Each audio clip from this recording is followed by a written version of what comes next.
Hello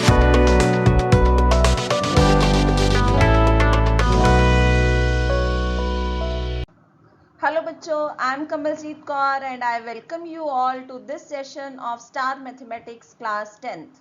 This is 12th lecture of the series and here we will be covering exercise 2.2 of second chapter polynomials. So, what are exactly the topics of this lecture? So, in the exercise 2.2, first thing is the polynomial will be given and you need to find the zeros from the polynomial. And second thing is you will be given the sum and product of zeros and you will find the polynomial. And the basic concepts on which this is based on. So, they are given as important concepts in the notes. ठीक है. So, actually हमारे पास क्या है, तीन type की equations जो जिसके बारे में हम बात करेंगे. So linear, quadratic and cubic. So सबसे पहले relationship between zeros and coefficients of polynomial. कौन सी पॉलिनोमियल? सबसे पहले लीनियर पॉलिनोमियल. उसकी स्टैंडर्ड फॉर्म क्या है? ax plus B. That you need to remember. ठीक है. फिर उसके बाद जो याद रखने वाली चीज है वो है कि उसकी जीरोस क्या होती हैं. So linear polynomial has only one zero और वो वन जीरो क्या है? Minus B upon A. ठीक है. So that I have written here. अब सेकेंड टाइप ऑफ पॉलिनोमियल आ गई हमारे पास, क्वाड्रेटिक पॉलिनोमियल. क्वाड्रेटिक पॉलिनोमियल की स्टैंडर्ड फॉर्म क्या है? ax square plus B X plus C. और अभी क्या पढ़ेंगे? सिर्फ इसके सम ऑफ जीरोस और product of zeros. Definitely quadratic polynomial है, डिग्री 2 है, तो that means it has two zeros. दो जीरोस हैं तो उन जीरोस को क्या मान लिया? अल्फा और beta.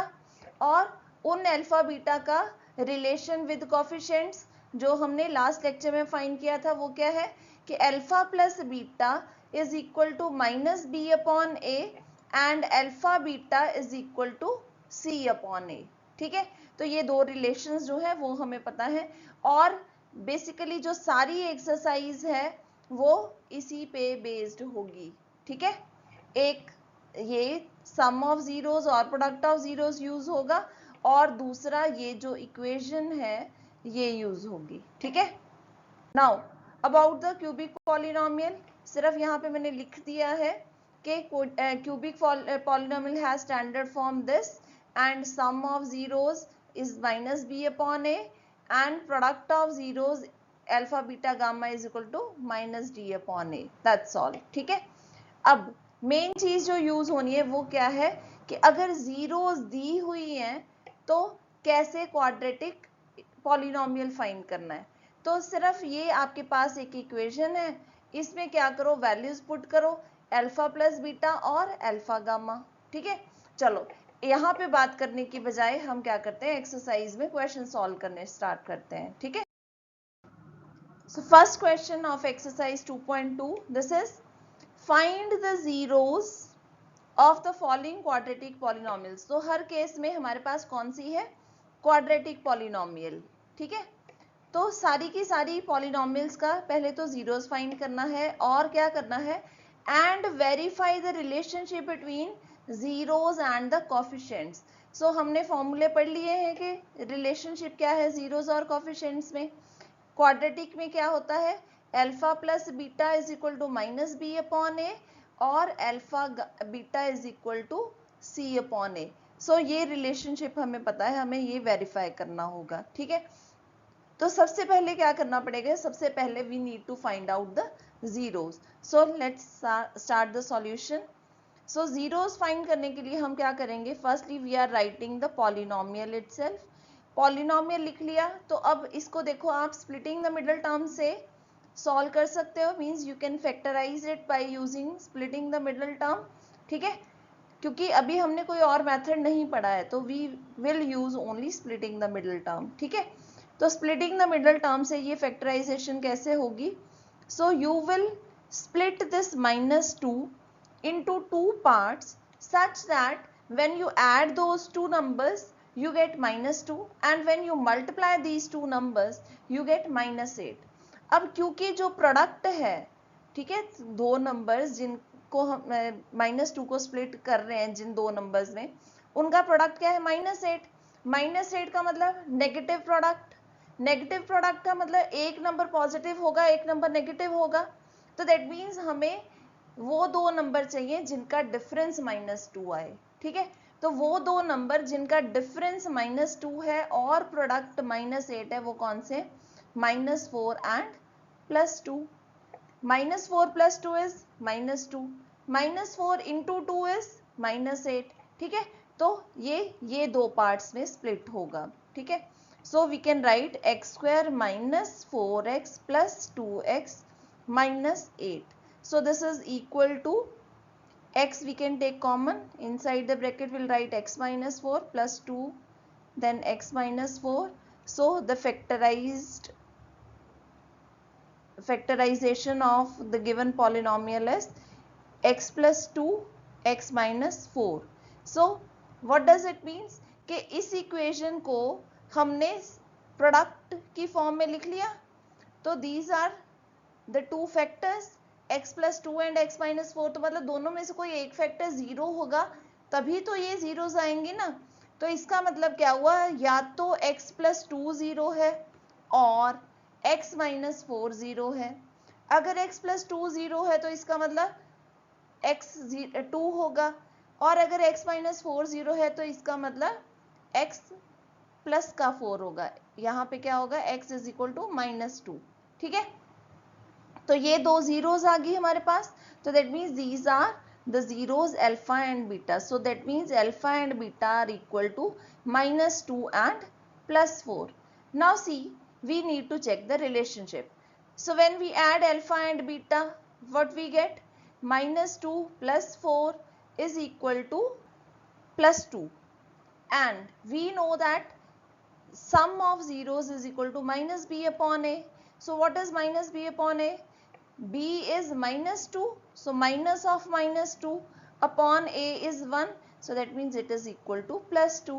So this is also 2, this is also 2. That means we have verified that alpha plus beta is equal to -b/a. Now check for product of zeros. Product of zeros, alpha beta is equal to -2 × 4, which is equal to -8, and c/a is equal to, c is -8 upon 1 is equal to -8. So here also product of zeros is equal to -8 and c/a is also -8. So hence verified the relationship between the zeros and the coefficients, ठीक है। So ये एक question मैंने आपको यहाँ पे करके दिखा दिया। अब बाकी क्वेश्चन जो है वो भी सिमिलरली ही हमने करने हैं, ठीक है। So now I will be doing the screen recording. जो ऑलरेडी हमारे पास नोट्स है उसी में से ये समझते चलेंगे, ठीक है। ओके, सो ये एक्सरसाइज 2.2 ऑलरेडी सॉल्व यहाँ पे नोट्स में अवेलेबल है। इंपॉर्टेंट कॉन्सेप्ट्स जो आपको बता रही थी वो सारे के सारे यहाँ पे अवेलेबल हैं, ठीक है। उसके बाद first exercise, question first we have already done. ये स्प्लिटिंग द मिडल टर्म से दो जीरोस मिल गई थी हमें, ठीक है, और दो फैक्टर्स मिले पहले हमें यहाँ पे, फिर उसके बाद वहाँ से हमें दो ज़ीरोज़ मिल गई। फिर हमने क्या किया, उसका रिलेशनशिप जो है वो वेरीफाई किया कि सम ऑफ ज़ीरोज़ जो हमने फाइंड किए उसके हिसाब से आ रहा है 2 और प्रोडक्ट ऑफ ज़ीरोज़ आ रहा है -8। फिर हमने किया वेरीफाई कि क्या ये इक्वल है। Yes, b/a -b/a is equal to +2, और यहाँ पे c/a जो है वो -8 आ गया। तो that means by both the method sum and product of zeros is same, hence the relations, ये दोनों जो रिलेशन होते हैं दैट मीन्स वो हो गए वेरीफाई। दैट्स ऑल, ठीक बात है। चलो, so similarly we will do the next question. So यहाँ पे the equation given is 4s² - 4s + 1। तो इसमें स्प्लिटिंग द मिडल टर्म करके फिर से हमने दो ज़ीरोज़ फाइंड कर लिए, अल्फ़ा बीटा आ गया। फिर ऐड करके देख लिया, मल्टीप्लाई करके देख लिया, ठीक है। ऐड करके जो आंसर है वो आ रहा है 1, और -b/a से भी आंसर आ रहा है 1, ठीक है। फिर अल्फ़ा प्लस बीटा करके -b/a दोनों में सेम आंसर आ रहा है, तो that means this has been verified. तो चाहे वैसे लिखो चाहे ऐसे लिखो, बस ये है कि हर हाल में जब उसने वेरीफाई करने के लिए बोला है तो आपको क्वेश्चन बिना ये वर्ड्स लिखे, मतलब हेंस वेरीफाइड लिखा होना चाहिए। एक लाइन ऐसी ज़रूर लिखी होनी चाहिए जिसमें आप कह रहे हो कि जो आपने कहा था वो हमने कर दिया है। आपने कहा था वेरीफाई करो तो हमने वेरीफाई कर दिया है, ठीक है। मतलब जो भी क्वेश्चन में पूछा गया है वो ज़रूर कहो कि हाँ जी हो गया है, ठीक है। तो ऐसे हमने लिख दिया। थर्ड क्वेश्चन भी हमने स्प्लिटिंग द मिडल टर्म से फाइंड किए। पहले दोनों ज़ीरोज़ आए -1/3 और 3/2, और फिर सम लिया, प्रोडक्ट लिया और रिलेशनशिप वेरीफाई कर दिया। तो सारे इजी हैं। फोर्थ क्वेश्चन में देखो, यहाँ पे सेकेंड टर्म है पर कोई थर्ड टर्म ही नहीं है, कांस्टेंट टर्म ही नहीं है, वही मिसिंग है। तो इसको तो स्प्लिटिंग द मिडिल टर्म से नहीं ना करेंगे, इसको कैसे करेंगे? इसमें से वैसे ही 4u कॉमन आ रहा है, 4u कॉमन लिया तो ये क्या बन गए, ये दो फैक्टर, पहला फैक्टर है 4u और दूसरा फैक्टर है u+2। तो ये दो फैक्टर से क्या आ गया हमारे पास, एक तो u आ गया 0 और दूसरा आ गया u = -2। तो that means the zeros are 0 and -2। तो बस अब फिर से इसका रिलेशनशिप वेरीफाई कर दो, दैट्स अगेन ईजी ना। चलो नेक्स्ट, अब इस केस में दिया है t² - 5, इसमें से तो कुछ कॉमन भी नहीं निकल रहा ना, तो ये कैसे करना है? ये हमें फॉर्मूला पता है, कौन सा, a² - b²। a² - b² is equal to a + b a - b। अब यहाँ पे देखो तो a² क्या है, t का स्क्वायर, पर b² में 15 लिखा हुआ है, तो 15 को हम ऐसे लिखना चाह रहे हैं कि this is square of something, है ना। तो किसका स्क्वायर है 15? 15 है √15 का स्क्वायर, ठीक है। तो फिर से ये होगी ना फैक्टराइजेशन, t - √15 और t + √15। तो अब हमारे पास आ गए ज़ीरोज़, एक ज़ीरो है -15, दूसरी है +15, तो उसको हमने इकट्ठा करके क्या लिख दिया, +-15। ओके, तो बस सम ऑफ 0 0 आना है। और हमारी इस केस में देखा जाए तो b क्या थी, कोई भी टर्म यहाँ पे नहीं थी ना जिसका कोफिशिएंट सिर्फ x हो या सिर्फ t हो। स्टैंडर्ड फॉर्म से अगर आप इसको कंपेयर करते हो तो standard form is ax² + bx + c। तो मतलब x इज़ वेरिएबल, तो वेरिएबल के स्क्वायर के साथ जो कोफिशिएंट है वो यहाँ पे कौन सा है, t² के साथ 1, तो 1 है, मतलब a is equal to 1 in this case. What is the value of b? b क्या है, सिर्फ जहाँ पे वेरिएबल है x उसका कोफिशिएंट, तो यहाँ पे तो सिंगल t वेरिएबल कहीं पे है ही नहीं, इस इक्वेशन में ओनली t तो कहीं है ही नहीं, तो इसका मतलब ये है नहीं, तो b = 0 है। और c इज़ कांस्टेंट टर्म, हाँ जी कांस्टेंट है, क्या है, -15, तो c इज इक्वल टू -15। तो इनको यूज़ करके डेफिनेटली सम ऑफ ज़ीरोज़ क्या आएगा, -b/a -b 0, तो that means sum of zeros is 0, ठीक है। तो यहाँ पे देखो हमारा सम ऑफ ज़ीरोज़ क्या आ रहा था, 0, और -b/a से भी वो 0 आ गया। फिर प्रोडक्ट ऑफ ज़ीरोज़, इन दोनों को जब मल्टीप्लाई करोगे तो आंसर आएगा 15, पर क्योंकि एक बीच में से माइनस का है एक प्लस का है तो दैट मीन्स आंसर आ गया -15। फिर c/a भी -15 ही है, तो इसका मतलब we have verified the relationship between alpha beta and coefficients of the polynomial, ठीक है। फिर नेक्स्ट, ये फिर से स्प्लिटिंग द मिडिल टर्म से हो जाएगा, ठीक है। तो ये सिर्फ आपको एक आइडिया दिया गया है कि आपने क्वेश्चन सॉल्व कैसे करने हैं, कि इस तरह के आपके पास पैटर्न के क्वेश्चंस हैं और आपने इस तरह उन्हें सॉल्व करना है। पर सॉल्व आपने यहाँ से देख के नहीं करना है, आप अपनी नोटबुक पकड़ो, सिर्फ एक्सरसाइज आगे रखो और क्वेश्चन सॉल्व करने शुरू कर दो, यहाँ से कॉपी नहीं मारना एग्जैक्टली, ठीक है। चलो ये हो गया हमारा फर्स्ट क्वेश्चन। अब सेकंड क्वेश्चन, बेसिक्स जो है वहाँ पे एक बार डिस्कस कर लेते हैं और उसके बाद will come back to this part. अब सेकंड क्वेश्चन क्या है, find a quadratic polynomial each with the given numbers as sum and product of its zeros respectively. जो लिखा हुआ है ये क्या दिया हुआ है, मतलब पहले वाला हमें दिया हुआ है। अब फर्स्ट का सॉल्यूशन स्टार्ट करते हैं। जो फर्स्ट नंबर पे दिया हुआ है वो दिया हुआ है हमें सम ऑफ जीरोस, तो पहले पार्ट में सम ऑफ जीरोस है ये, और दूसरा जो दिया है वो क्या दिया है, प्रोडक्ट ऑफ जीरोस, मतलब alpha beta is equal to -1 दिया है। तो ये जो चीजें हैं वो हमारे पास ऑलरेडी अवेलेबल हैं, और हमें क्या करना है, हमें इस रिलेशन को सेटिस्फाई करते हुए क्वाड्रेटिक पॉलिनोमियल फाइंड करनी है, ठीक है। तो क्वाड्रेटिक पॉलिनोमियल की स्टैंडर्ड फॉर्म क्या है, k into x square plus minus alpha plus beta into x plus alpha beta, ये है उसकी स्टैंडर्ड फॉर्म। तो बस इस स्टैंडर्ड फॉर्म में ये अल्फा प्लस बीटा और अल्फा बीटा की वैल्यू पुट कर दो, हो गया काम, ठीक है। तो चलो ये हमने लिख दिया k x square minus alpha plus beta, क्या आ गया हमारे पास 1/4, तो 1/4 लिख लेते हैं, into x plus alpha beta क्या है -1, तो इसको -1 ही लिख दूं यहाँ पे, ओके। अब क्या है, इक्वेशन में 4 डिनोमिनेटर में आ रहा है सिर्फ सिंगल टर्म के साथ, ठीक है। तो यहाँ पे k की कोई वैल्यू रखनी थी, जब हमने एग्जाम्पल्स में सॉल्व किया था हमने k की वैल्यू ले ली थी 1।